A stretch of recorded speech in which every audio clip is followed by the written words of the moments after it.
They came back ragged and smelling of wet earth. The mages bent under the weight of a sodden pile of driftwood, faces white with effort and adrenaline. One of them, Butler, his lips split open and a limp that favored his left knee, swore softly as he set the timber down. Jamrick stepped forward without hesitating, palm warm and steady as he helped the limping man lower himself onto a log to sit. Steam curled from the branches where the humid night met the coolness of the wet wood. "You look like you ran into some trouble out there," Jamrick says, bringing the mage some water. "Even the forest itself is out to kill us," Butler mutters, taking a sip of the water and rubbing his sore leg. The night gives him a look of confusion. "Living carnivorous trees. Be careful if you go out there." "This place gets stranger and stranger," Furwith whispers. "I'm starting to think that we made a poor choice in coming here." "Oh, don't be such a baby," Klebarg says loudly. "I think man-eating trees is pretty great. I'd like to see one of them try to take a bite out of me." Filrith, wings folding like pale sails against his back, ignored the jab and moved to the fire circle, palms raised. He leaned into a small gust, coaxing the branches towards the dry tinder they'd prepared. The mages began to arrange the wood in a circle before igniting the kindling with flame magic.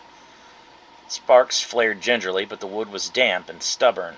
The fire needed a push and patience in equal measure. "Aggie Nestra," Butler says, trying to overpower the wetness with more flame. The clearing seemed to inhale as new presence arrived. Zobella. She stepped from the tree line alone. No rustle, no announcement. Startling nearly everyone. Only Alyssa and Ilianaro seemed to detect the young elf as she emerged. Calm sat on her like a cloak. Even in that small, ragged camp, she wore stillness as if it were the most natural thing in the world. "Took your time," Klebarg says to the girl. "You run into some hungry trees, too." Zobella ignores the giant, instead going straight to the other Alifar, Ilianaro, who had been idly watching the shadowed trunks, straightened the instant she moved into the light. The hand that had hovered near the hilt of his sword eased away. Knives of worry softened into something else. Respect. Relief. A man who had learned the rare safety of knowing someone could look into the dark and not shriek. "I am relieved to see that you are unharmed." Zobella nods, setting her quiver beside her before sitting down. "It was not without effort." Jamrick closed the distance between them before the others had time to ask. "What did you see?" His voice was sharp with concern. Zobella didn't answer at once. She crossed to the low stone where she had sit before, bent and picked up the bone braid she'd left there. She wound it slowly around her wrist. Each loop seemed to anchor her words as much as her bones. Only when the braid was snug and the knot secure did she raise her head. "The Wolf King." The 3 syllables were paper-thin and dense at once. They landed like a stone thrown into still water, and the entire camp rippled. "He was watching us," she said. The sentence was simple, but Jamrick's stomach went cold. "But I scared him off." Filrith's wings bristled, a line of feathers lifting as if to catch a draft of rage. "That monster is here?" His voice trembled on the last word. He had never been that close to this kind of predator before. The thought of something hunting them outside of the rules of the tournament made his feathers bristle. Zobella's eyes did not widen. They were smoldering coals, assessed and unreadable. "He wanted the weak ones gone before the start," she said. "He intends to kill all of the humans tonight. After they are gone, we will be next." Jamrick's face hardened. There was something unpracticed in the anger that shadowed his features. Righteous, protective. "That's not a tournament challenge. That's murder." Klebarg scratched at his beard.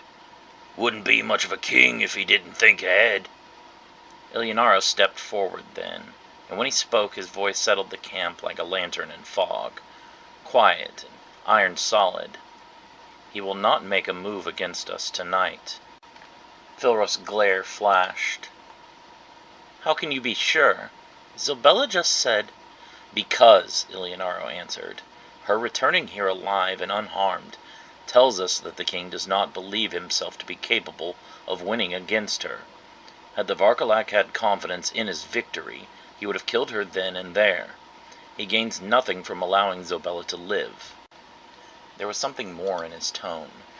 Pride, but also a hard-knuckled condescension, born of a lived experience that the others could only learn about from history books. The Alifar had seen centuries come and go, empires rise and fall. He wasn't naive enough to assume absence meant safety. He simply understood the Predator's logic. If a thing watched and left, it was recalibrating, not retreating. It had registered threat, and would weigh reward against risk. Butler looked up at Zobella with a mixture of awe and fear. "You scared him away?" he said, voice close to a whisper. "Without a fight?" If the Wolf King had been driven off with his tail between his legs, just how strong was this elf girl? Zobella's thumb absently traced the bone braid. "Not with force," she said. Her voice was low, and for the first time Jamrick noticed an edge of fatigue under her calm. "With terms he understands." I reminded him that we are not prey. Philra stepped nearer, wings folding in a nervous rhythm. "So, do we go to them and initiate the fight tonight?" The urge sat in him like a fever. He had never been known as impulsive, but this was a situation that could affect the way the entire tournament would unfold. If he fears us, it gives us an edge to turn the tide against them.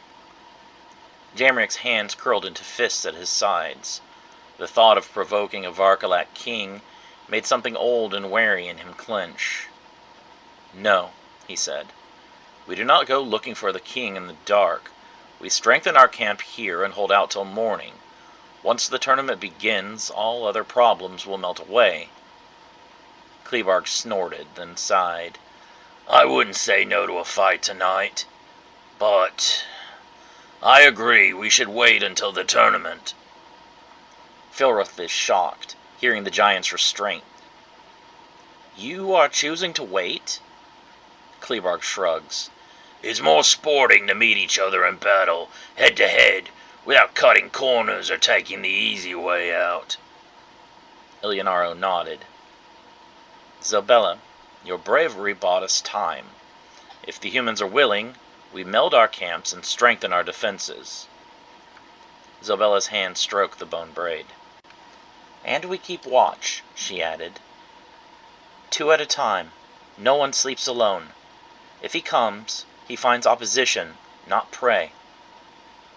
Filroth looked ready to argue, then softened when Eleonaro laid a steadying hand over his shoulder. "I suppose an alliance with the humans cannot be as bad as the one we have already forged with the Jotnar." "I think that is a very good idea," Sinnoh says.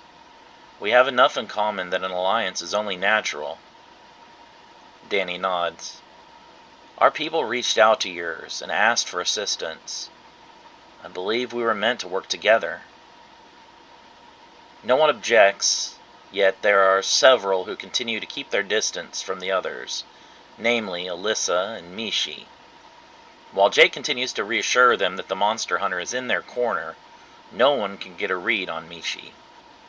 He assisted them before, but it could have been his intention all along to weaken the Cambion before stealing the kill for himself. She turns to look at Jake and see what he thinks. Danny does not even have to ask. Her look is telling enough for Jake. "Hey, I've read Lord of the Rings enough times to know that we'll get along just fine," Jake says. "I will take the first watch," Zobella says. "I will hear and smell the wolves coming long before the rest of you." Jamrick turned to Zobella before she slipped back to the tree line, the shadows already leaning towards her. "You're sure?" he asked, softer now. It was not a request for reassurance so much as the way a man who had held people's lives in his hands acknowledged debt. She smiled then, the smallest thing. It was not joy, but a thin, fierce comfort. "No one is ever sure," she said. "Just be ready." With that, she melted back into the shadow as if the night had been waiting for her return all along. I too will watch, Filroth says, puffing his feathers out in pride. My superior night vision will complement your hearing and sense of smell. Together, none will break our defenses. Leonardo stood in the firelight a moment longer, the sword at his hip catching the glow. He had been a protector long before the tournament had called them here. Someone who'd learned to make peace with the cost of guarding lives that were not his own. The thought of an apex predator circling them made something else stir in him. A memory of a village lost, a promise he had not yet kept. He swallowed it down and turned to help arrange the watches. The campsite adjusted itself like a living thing, staving off the winter. Fire burned greener now, less for heat than for signal and scent. Wards were laid with hands that trembled a little less than before. The mage's conversations thinned into the practical. Who would stand watch when? What signal to make to alert the others if the wolves did appear? The immediate panic gave way to purpose, as the mages bent over their sigils, whispering spells into the roots and rocks around their firelight clearing. Leonardo stood just outside the glow. Filroth murmured to the wind, pulling its breath into the circle and lacing it with false sounds, the laughter of children, the conversations of phantom campfires. Sinnoh reinforced the wards with focused precision, binding intent to place. It should have made Leonardo feel safer, but it didn't. Beyond the ring of light, the jungle breathed. The trees rustled with wind.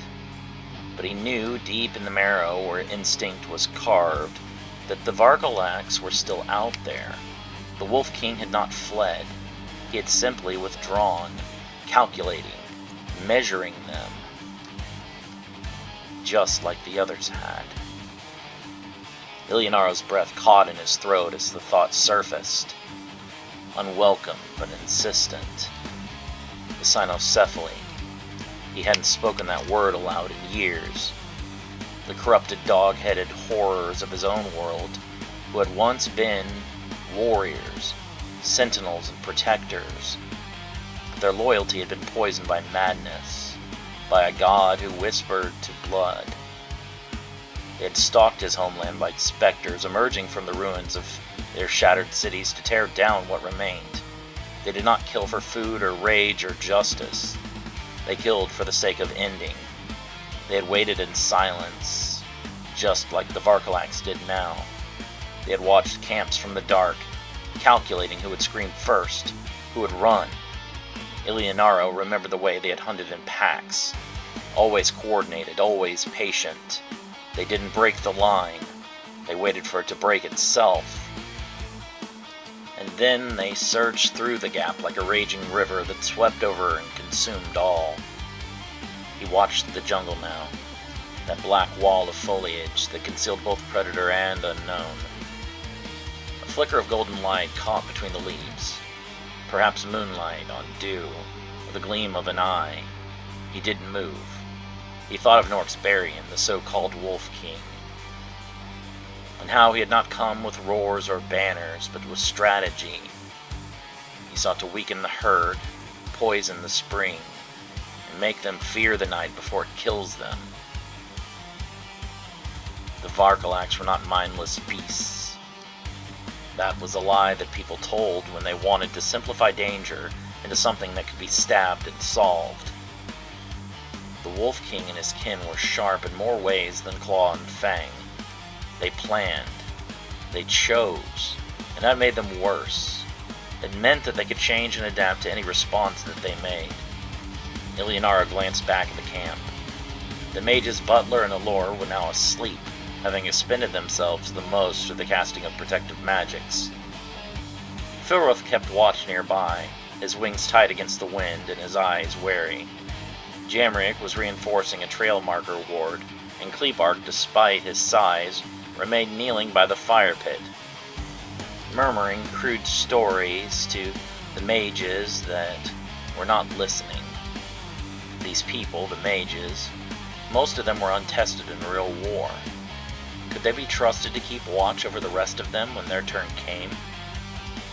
Ilianaro only grew more and more anxious as the minutes passed. He would probably skip sleeping altogether this night. The night air was thick with salt and grit, and Kasara detested every breath of it. She stood at the edge of the tide-scoured beach, pale arms crossed, heels sinking into the sand with each tiny shift of her weight.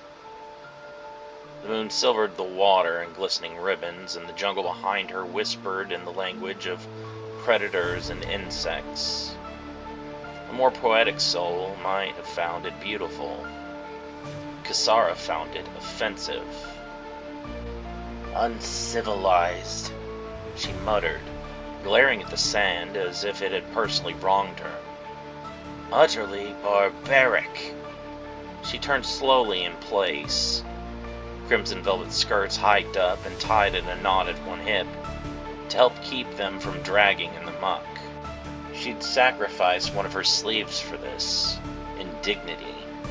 The fine embroidery, torn and twisted into a crude hair tie, to keep her curls from falling into her face while she worked to build herself a small lean-to shelter. Worked. The word alone made her skin crawl. Kasara, born in nobility and a history of regality and luxury that stretched back centuries, had never so much as buttoned her own boots until 2 days ago. And now she was digging a fire pit in the sand with a flat rock, and a string of unladylike curses that would have scandalized her image to the other vampire nobles. Her once immaculate nails were cracked and dark with soil. She had a smear of ash along one cheek she hadn't bothered to clean. Her silk gloves had been tossed onto a dune and half buried by the wind. She looked like a servant girl from some grim borderland holdfast, not the ancient heiress of a 1,000-year vampiric bloodline. And worst of all, she was alone. Her entire retinue had died before the battle royal, cut down in the chaotic melee, used to winnow the number of fighters down to a manageable 32. Kasara alone had survived. Someone had to carry the pride of the vampires, and put the other monsters of the world to heel. And now she was here, scratching a line of defensive runes into the sand with a stick, and pretending she knew what she was doing. She did have basic magical knowledge, but House Raylan had staff for such castings. "This is beneath me," she said flatly, brushing damp strands of hair back from her brow. "This is beneath the soil beneath me." She thought of the others who had accompanied her to this island, only to be slain before ever reaching the battle royal. "I can't believe those idiots got themselves killed and left me to do this alone." She looked at the makeshift shelter she had managed to assemble, a crude lean-to of driftwood and torn sailcloth, stolen from an abandoned camp. It slumped to one side like a wounded animal, and let in far too much wind. Beneath it lay a bedroll made of bundled seaweed and shredded cloak. The salt stung her skin, and her immortal flesh, accustomed to dark stone halls and velvet-lined coffins, ached with cold she couldn't ignore. She sat with a kind of wounded dignity, legs folded beneath her, hands clasped tight on her lap. Sand bit at her thighs through the thin layers of her gown. Her gaze swept the dark horizon, hunting for movement, for threat, though part of her wondered if she'd hoped something would come. At least then she could kill it. That would be something familiar. Above her, animals screamed in the dark. In the jungle, something large howled. "I should be drinking blood from crystal goblets," she said aloud, voice calm and venomous, "not shivering in rags like some hedge-born scavenger." But no one was there to agree. Her voice vanished into the waves and the wind. The tournament would begin at first light, and with no allies and no clear advantages, Kasara would face it as she had faced this night, alone, furious, and unwilling to lose. She curled tighter beneath the leaning structure and shut her eyes, just for a moment. She could not afford to sleep, but she could pretend. Kisara was good at pretending. Tomorrow the others would see the remains of nobility rising from the ashes. A lady forged in the cold. A queen of blood dressed in ruin. Let them come. Let them think me broken. And let them see what a noble of House Raylan does when she has nothing left to lose. But the hunger coiled inside her, ancient and restless. She sat motionless beneath her makeshift shelter, eyes half-lidded, body still as stone, but her senses stretched far beyond the reach of torchlight or moonshine. The night was alive with blood. She could smell it. It was in the wind, subtle, buried beneath the salt and rot of the shore, but unmistakable. The tang of sweat-drenched skin, the iron-sweet perfume of a fresh wound that hadn't clotted properly. A trail of blood left behind by a wounded mage, limping back to their camp. Kisara inhaled, and it was as if the world opened to her. Their heat revealed them, bodies like lanterns in the dark, flickering just beyond the tree line. She saw them through the thin veil of their magic, kneeling in circles and forming wards. Every throb of life struck her like a drumbeat, the rhythm of the living. And the animals. The jungle teemed with lesser blood. Small rodents skittered through the underbrush. A wild boar rooted beneath the ferns. Owls perched, feathers trembling with nervous energy. Bats darted overhead, cousins in the old tongue, chirping and pulsing against the sky. Her fangs pressed gently against her lower lip.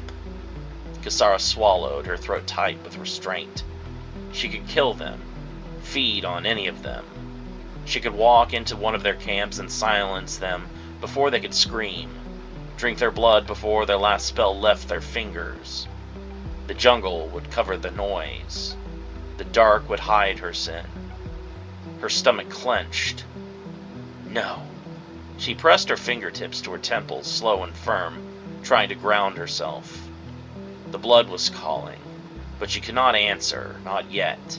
To give in now would be to waste her strength, to spend power on scraps when the true feast waited at dawn. The tournament would begin with fire and fury, and she would need every ounce of control, every bit of magic she had left. Blood taken in frenzy was wild and unstable, would not fuel her. And she was not a beast, not like the Varkalax, not like the Therian monsters who fed without art or honor.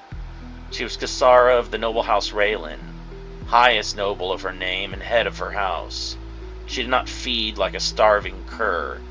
She dined like a queen. Her hunger twisted again, but she mastered it. She had been taught to fast during the long courts. She had endured days sealed in crypts as trials of endurance. This was nothing compared to that. Still, her mouth was dry. Her pulse ached. Her body honed for decadence and dominance felt stretched and hollowed in this squalid place.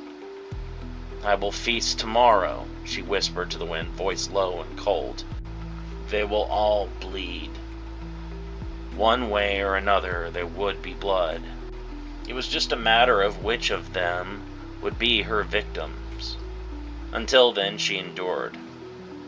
The beach whispered, the jungle pulsed. And Kisara, blood-starved and burning, waited. The muscular Varkalak, Dacian, hovers over the smaller Radu, looking over his shoulders as the other is busy crushing seeds into a fine powder with stones on a large flat rock. Can you really make a poison just like that? You don't need any lab equipment or anything. Radu tries not to acknowledge the larger Varkalak, instead focusing on his work. To Radu's annoyance, Dacian persists. I take it that all these plants are poisonous. So, just picking the wrong leaf to eat will kill you around here? Man, I'm so glad that I don't eat plants.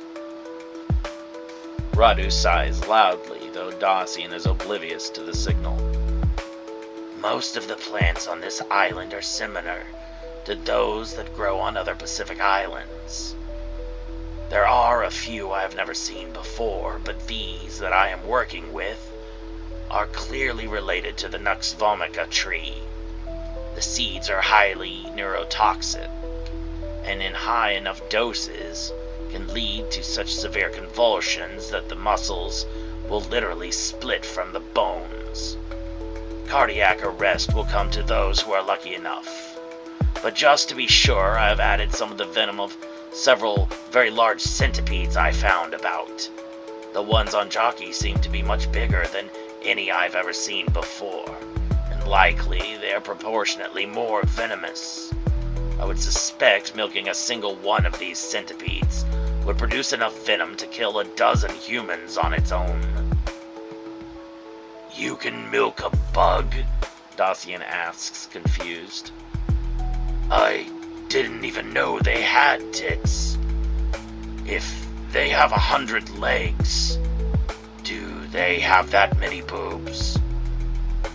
You milk the fangs, Radu growled, like a snake. Oh, Dacian says loudly. Good. The visual I was getting was awful weird. How is it coming along?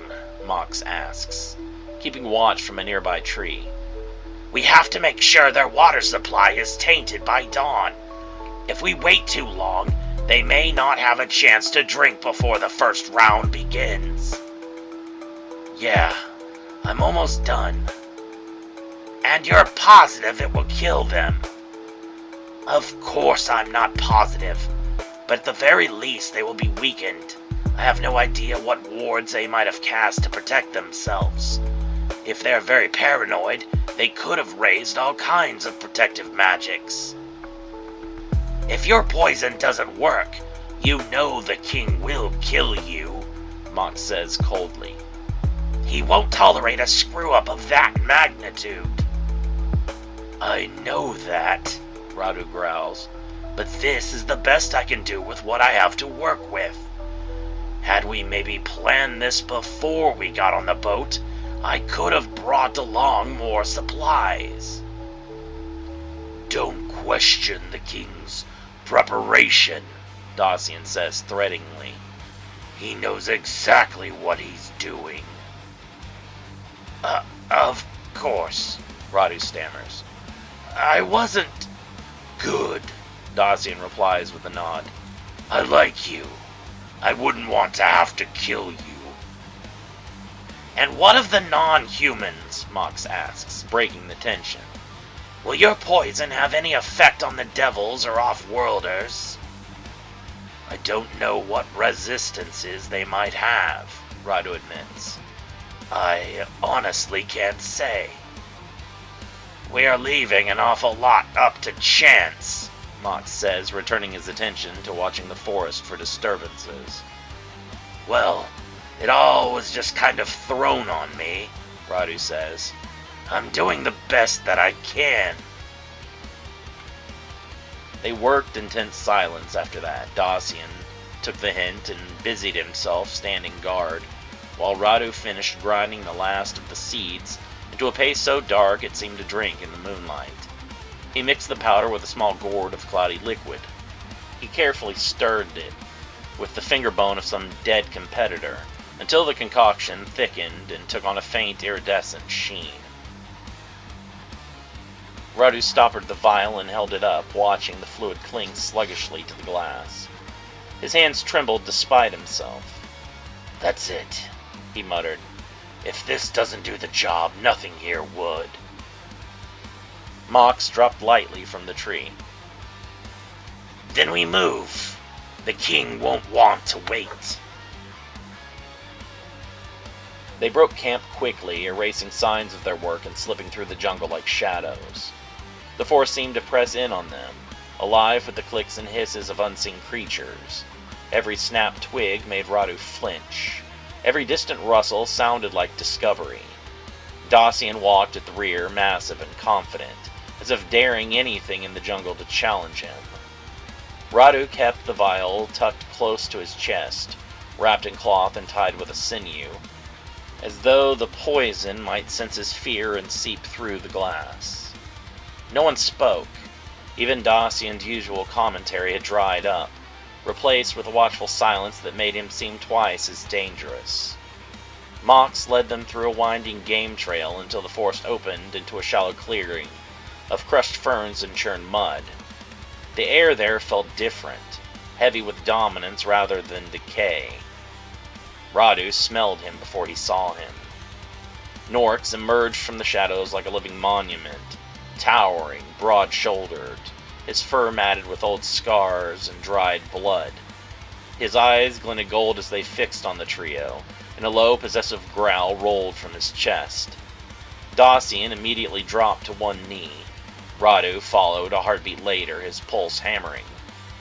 Ahead, the towering silhouette waited, fur catching the moonlight as he turned. Norx's presence was unmistakable, oppressive, like the calm before a slaughter. "Well," Norx grumbled. "you were given ample time."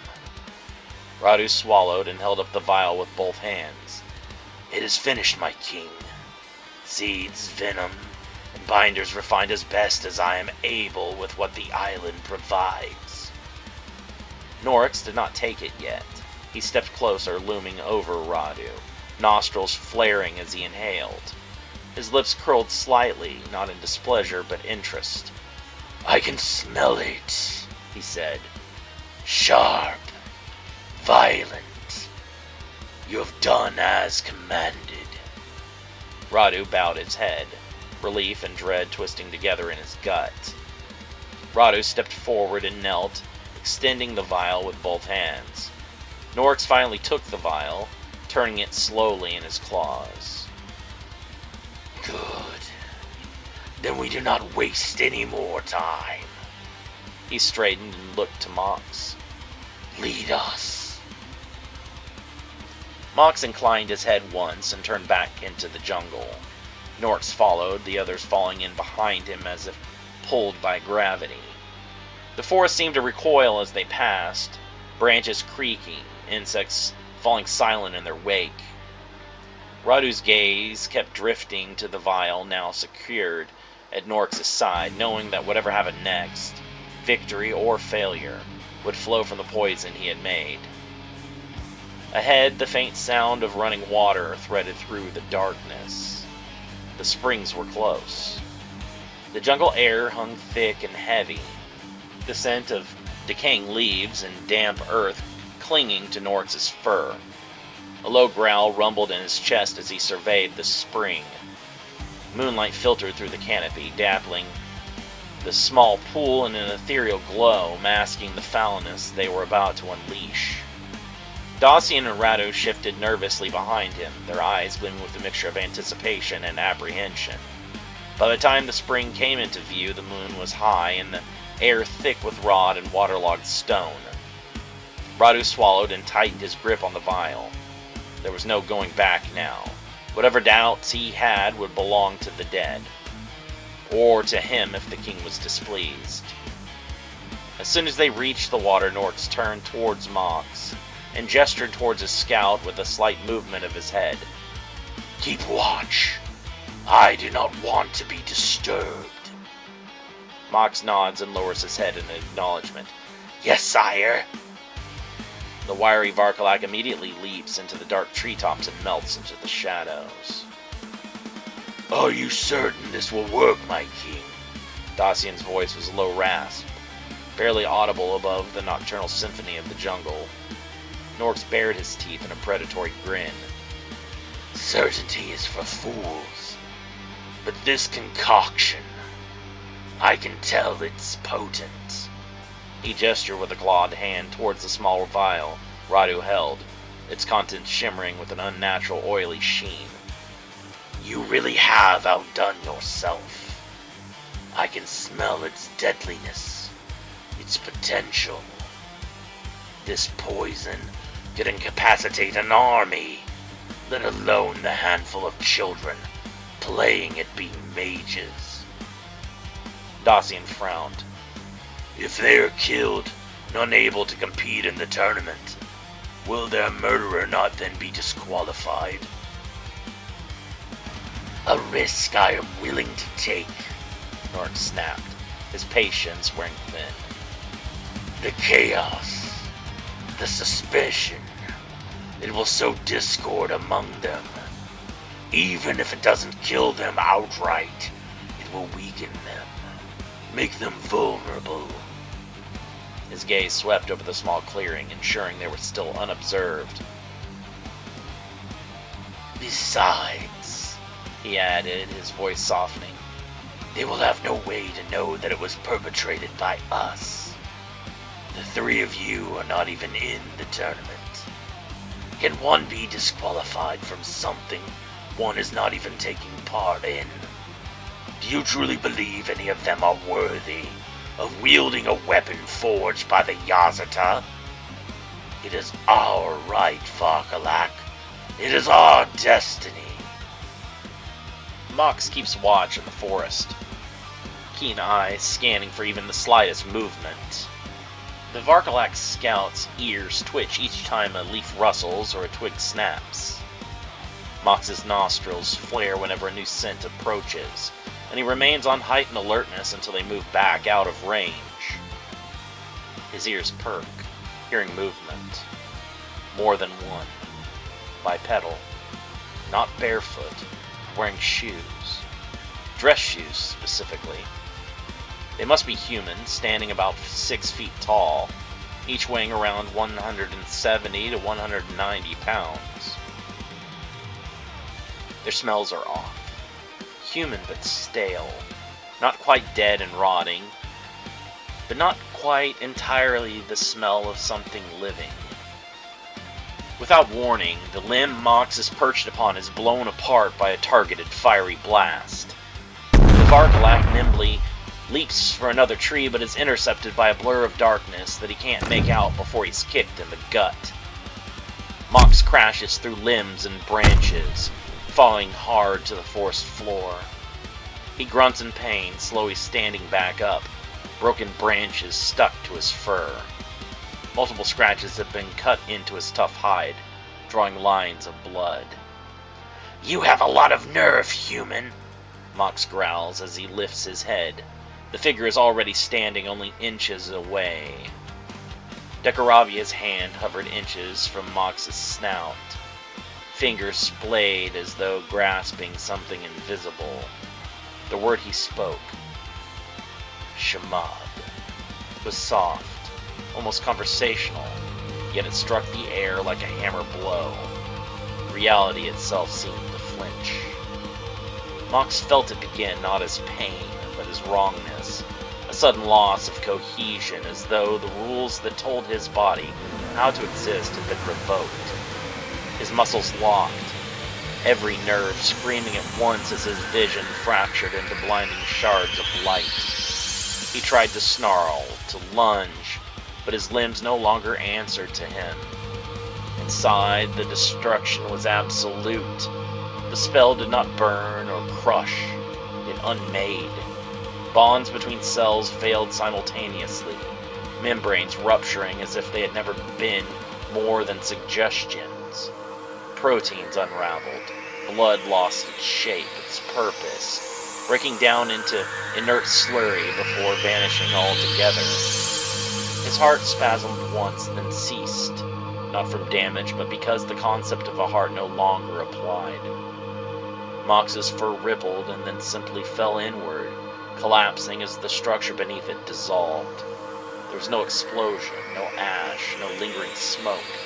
His body compacted upon itself in a fraction of a second, matter collapsing into nothing as the magic stripped it of cohesion at a fundamental level. Where a towering Varkalak had stood, there was suddenly only empty air. The jungle rushed back in to fill the space.